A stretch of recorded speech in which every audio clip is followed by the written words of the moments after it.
пакетів не буде, і що тоді робити? Можна вже сьогодні свої звички змінювати. Тхне від нього популізмом дуже політичним. Пошкребіть там по сусіках, потратьтеся на ці паперові пакети, будь ласка. Закон нам допоможе трошки розібратися. У нас є 100% шанс, щоб Чернігів став містом номер 1.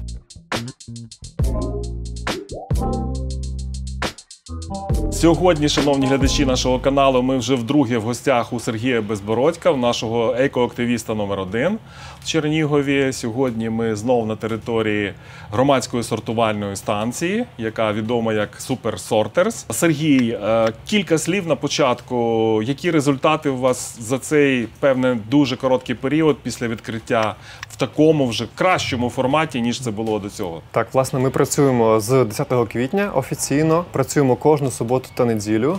Ось, і вже встигли за 2 місяці роботи відсортувати дуже глибоко за фракціями більше 5 тонн вторинної сировини. Ми дуже вдячні нашій спільноті, тому що за перший місяць ми прийняли 3-місячну норму. І це каже про те, що люди накопичили вторинну сировину взимку, доки ми змінювали локацію. І це дуже круто. І для мене це підтвердження того, що є суспільний запит. То, що наш проект живий, він корисний, він актуальний, і ми будемо продовжувати далі. А ці норми, в натуральному вираженні, скільки це тонн, кубів, що це було? Власне, з першого місяця я дуже люблю статистику, і статистика – це наша прозорість і підзвітність. Ми публікуємо щомісячно звіт. І ось в середньому ми десь збирали раніше тонну-1,5 тонни вторинної сировини. Найбільше це, звичайно, макулатура і скло, пластиків трохи менше, але за квітень ми зібрали більше 3 тонн, і ми відзвітували, і всім подякували, і це для нас такий дуже крутий старт і така крута планка, якою ми будемо тримати і хочемо ще й перевищити в найближчий час. Тож, друзі чернігівці, будь ласка, сортуйте сміття, несіть суху, чисту вторинну сировину сюди, на Білова 4. Будемо робити наше місто більш чистим. А сьогодні, Сергій, ми будемо обмінюватись інформацією і, власне, глядачам нашого каналу розкажемо, що ж це сталося за подія, що ж це за рішення і закон прямо України, який, до речі, на сьогодні, на 9 червня, вже підписаний президентом, який в заголовках іде таким чином: Україна з 1 січня 2022 року більше не використовує пластикові пакети. І це сприймається як революція прямо екологічна.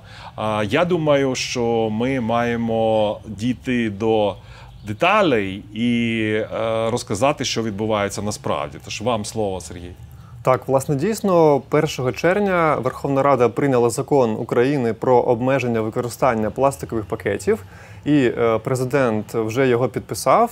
Тобто з моменту його опублікування у газеті він набере чинності. І згідно з цього закону, з 1 січня в Україні буде обмеження використання так званих надтонких і тонких пластикових пакетів, а також оксорозкладних пакетів. Закон так дуже важко, як і всі закони, прописаний, але для того, щоб глядачі розуміли, тобто він більш спрямований на те, щоб обмежити використання оцих ось пакетів маєчок. Тонких і надтонких, таких, так?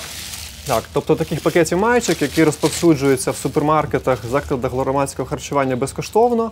Ось, і встановлять... На ринках, до речі, також. На ринках, їх можна зустріти будь-де, всюди. Вони займають не так багато місця за об'єму і за вагою в загальному смітті, але через те, що їх неможливо стримати, на полігонах вони розлітаються, їх досить важко переробляти. Більш того, в Чернігові тільки наша громадська сортувальна станція, яка такі пакетики приймає на переробку, і ми сплачуємо логістику для того, щоб відправити їх на переробку в Київ, то зрозуміло, що питання утилізації чи переробки їх складне, тому це... У мене питання. Я вірно розумію, що вони не є вторинною сировиною?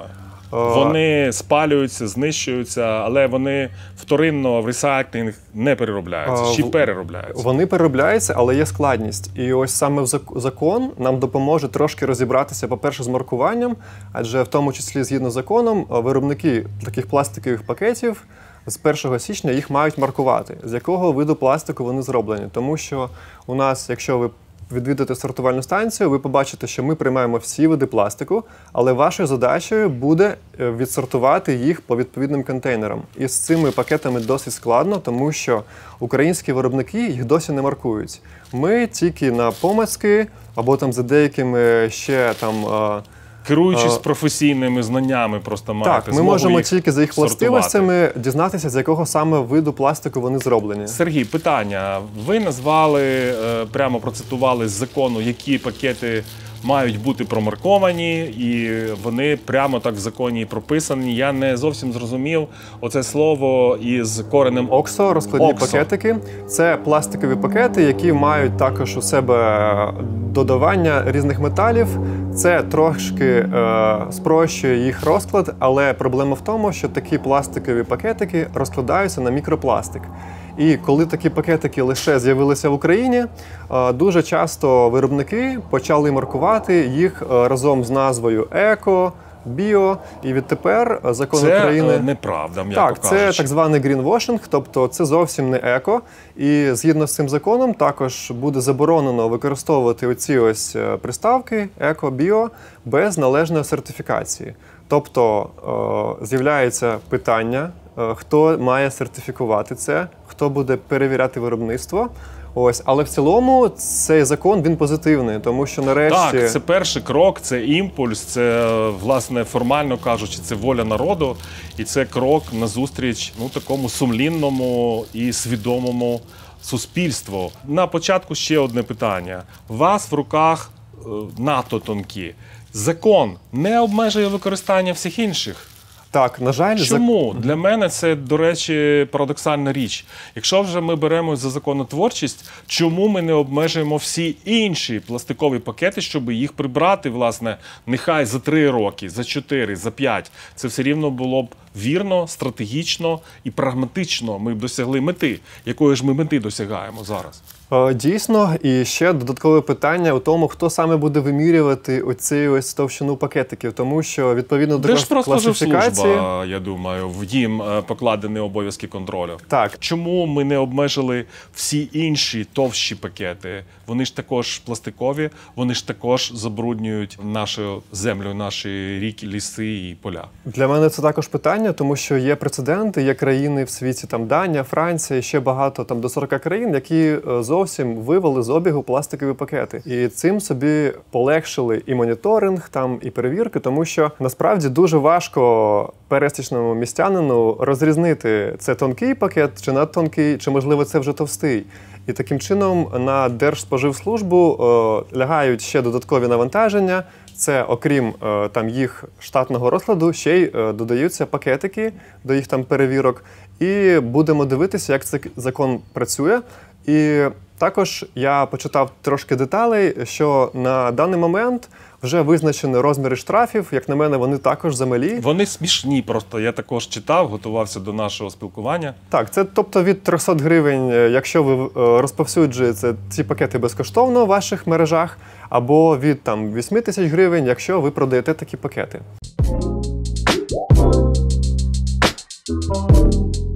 Трошки про мережі скажемо. Я думаю, що це також вочевидь інформація, що мережі, наш рітейл, продуктовий рітейл, він поступово за останні 15-20 років зайняв домінуючу позицію на роздрібному споживчому ринку, в рітейлі, власне. Я думаю, що рітейл можна називати сьогодні як спосіб і як збутова мережа займає монопольну позицію на ринку роздрібу харчових продуктів. І я думаю, що сьогодні ми можемо досить впевнено і справедливо, не заради хайпу, а констатувати, що рітейл має переходити давно вже. Хоча я б вимагав, щоб вони не переходили через 20 років, а починали перші мережі ось з цього. Чому? Тому що в тому світі, який освічений, в якому є просвіта, там не тільки тобі все запакують на касі, а там тобі запакують в паперовий пакет. І я думаю, що прийшов час, я впевнений, що це не тільки норма закону, хоча було б класно, якби ця норма закону була жорстка і була безапеляційна. Мережі зобов'язати просто прибрати пластикові пакети звідусіль, з любої офіційної роздрібної точки продажу і перейти на паперові пакети. Бажано, щоб вони були зроблені з макулатури, щоб вони були з ресайклінгу. Так, я погоджуюся. Ну, і також, як на мене, це така вибіркова міра прибирання пакетиків, адже окрім пакетів, ще у нашому споживчому кошику присутні досі дуже багато пластикового одноразового, який ми використовуємо один раз, а потім викидаємо чи віддаємо на переробку і цим собі ускладнюємо життя. Ось. І також у попередньому сюжеті ми багато часу приділяли Закону України про управління відходами. Так ось цей закон, він має бути основним, тому що він зовсім змінить правила гри. І в цьому законі прописано і про розширену відповідальність виробника, і про створення ринку вторинної сировини, про запуск процесу переробки. Тому пакетики – це така важливий крок, але він занадто малий для того, щоб стати глобальним, щоб глобально вплинути на ситуацію. Він малий і він частковий. Він, ну, як на мене, він так тхне від нього популізмом дуже політичним, екологічним і популізмом взагалі.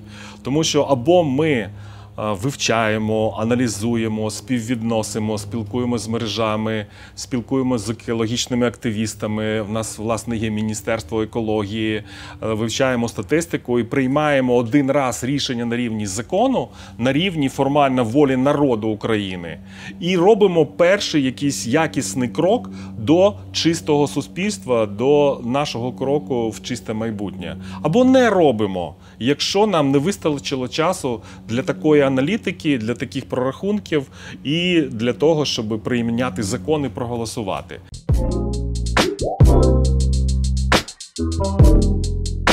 Є в цьому контексті ще одне бачення, Сергій, і воно справедливе, воно таке, добре. Ви розумні, ви там екоактивісти, ви хочете фантастики. Це неможливо. Що тоді людям робить, яким треба пакувати свої покупки, яким треба щось носити? Вони що, в руках мають йти з супермаркету, чи з гастронома найближчого, чи з ринку? От ви забороните, пакетів не буде, і що тоді робити? Це буде колапс, і це дурня. Які є альтернативи? Які є рішення, Сергій? Давайте про це поговоримо. Насправді, якщо трошки так згадати наше дитинство, минуле, там радянські часи, я народився в Радянському Союзі, так ось тоді пакетиків не було, і ми якось чудово виживали. Користувалися як паперовими пакетами, так і сумками, авоськами і так далі, і так далі. Пакети, насправді, дуже спростили нам життя, вони дешеві, легкі в виробництві, вони продовжують строк використання там продуктів, тобто вони для бізнесу корисні, але через те, що у нас досі не налагоджена система роздільного збору, ресайклінгу, через те, що ми надмірно споживаємо ці пакети, оцей частковий крок по зменшенню їх обігу, він допоможе, в принципі, тому що він трошки змінить норми поведінку, споживчі звички людей. І, відповідно, ми знову ж таки згадаємо про альтернативи. Це багаторазові мішечки, сумки. Екосумки, так. Також в законі наголос є на тому, що з'являться на ринку біорозкладні пакетики. Тобто ті пакетики, які вироблені із органічних залишків, органічних відходів, і вони безпечні для довкілля. Також, якщо казати ще далі йти і казати там про якісь вологі продукти, там про заморожені продукти, можна використовувати багаторазові пластикові бокси, металеві бокси, скляні бокси, тобто багаторазове пакування. І насправді, якщо собі поставити за мету вже сьогодні, там не чекати там 1 січня, не чекати там ще нових законів, ну можна вже сьогодні, по-перше, спостерігати за собою, за тим, що ми купуємо, а в що це упаковано. А це пластик, це макулатура, яку ми можемо здати на переробку. То можна вже сьогодні свої звички змінювати і вже сьогодні зменшувати там тиск на навколишнє середовище, зменшити кількість відходів і не чекати законів насправді. Тому що ось саме наша концепція громадські сортувальні станції. Чому вона взагалі потрібна? Тому що ми не дочекалися від держави дій, ми не дочекалися дій від нашого муніципалітету. Ми хочемо сортувати, ми хочемо жити екологічно. Ми собі таку станцію самі збудували, самі сортуємо, самі адмініструємо і закликаємо людей, наших однодумців, чернігівців, взагалі українців, також переходити на такий ось свідомий екологічний спосіб життя. Так, і якщо нам просто перелічити ці правила, то як я зрозумів ці правила? Шановні друзі, шановні чернігівці, шановні українці, шановні глядачі нашого каналу. Якщо ви можете обійтись без пакету, це правило номер 1, то, будь ласка, обходьтесь без нього. Можете використовувати екоторби, тільки екоторби в екологічному погляді, вони не можуть шитися з нової тканини. Екоторба тільки тоді екоторба, якщо вона пошита вже з вторинної сировини. Якщо вона пошита з тієї тканини, яка вже була використана. Якщо ми беремо рулон нової тканини і шиємо з неї екоторби, це не екоторба. В ній залишилось екологічного змісту тільки те, що вона може бути використана там, ну, скажімо, 2, 3, 4 роки. Тим не менше, екоторби – це одна альтернатива. Альтернатива, якої ми чекаємо від рітейлу, від мережів. Друзі, ви заробляєте сотні мільйонів, ви не йдете на зустріч в рітейл великий, ви не йдете на зустріч виробникам, ви виробникам платите через 120 днів, ви виробникам чернігівським в Чернігові не надаєте полиці і не даєте можливості маркувати наші товари, ви не дружелюбні і ви, м'яко кажучи, близькі до людей і до бізнесів, які соціально не зорієнтовані. Тому, будь ласка, пошкребіть там по сусіках, знайдіть кошти для того, щоб в рітейлі України від великих мереж АТБ, ФОЗі групи, ФОЗі, Сільпо, екомаркетів до самого маленького гастронома в Україні і в Чернігові, зокрема. Потратьтеся на ці паперові пакети, будь ласка, і скажіть, що ми, як бізнес, ми соціально відповідальні, і ми робимо крок назустріч суспільству і крок назустріч чистому майбутньому. Ще одна альтернатива – це, до речі, ось такі речі з лози, тому що тут строк служби такого пакування 10 років плюс, 100% в біоресайклінгу, 100% в біопереробці, 100% зроблено з відновлювальної сировини. Ну і тим більше, що якщо б ми приймали рішучі кроки, то ми б давали ще людям заробити, людям на селі, нашим ремісникам, нашим селянам, які 1000 років знають, як робити пакування з лози, з нашої поліської лози. І повірте мені, що в радіусі 1000 кілометрів від Чернігова і від Полісся українського такого нема, насправді. Тому можу сказати про приклад і такий.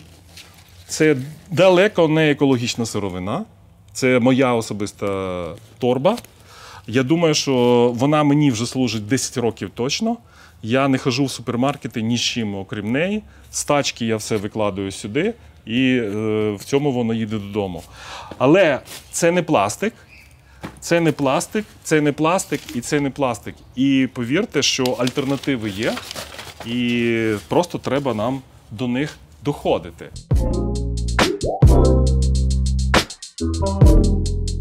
І ще правила, можливо, ваші рекомендації, Сергій, ви б сказали, не тільки нашим чернігівцям, нашим українцям, а можливо звернутися і до законодавців в вашому екобаченні, в вашому екологічному розумінні нашого чистого майбутнього.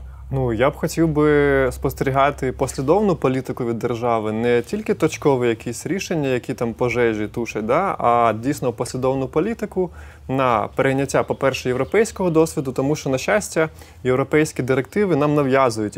Я цьому радий, тому що інакше Я б ніколи не дочекався в своєму житті, щоб ми нарешті ці пакетики Що з заборонили. європейського досвіду ви б окреслили конкретно? Які кейси, які приклади? Дуже крута концепція того, що забруднювач платить, наприклад. Тобто, якщо виробник виробляє або імпортер ввозить на територію країни шкідливі речовини, там якісь електронні вироби, пакування, тобто він має відповідати за їх вилучення з обігу і утилізацію. Це ось такий Кому він європейський платить? принцип. Є європейська також концепція розширеної відповідальності виробника, згідно з яким всі виробники об'єднуються в асоціації, і держава не створює якісь там фонди, як в Україні, які накопичують кошти на утилізацію, а самі імпортери відповідальні за вилучення з ринку, логістику і переробку вторинної сировини, і пакування в тому числі, а держава тільки контролює, щоб виробники дотримувалися певного відсотку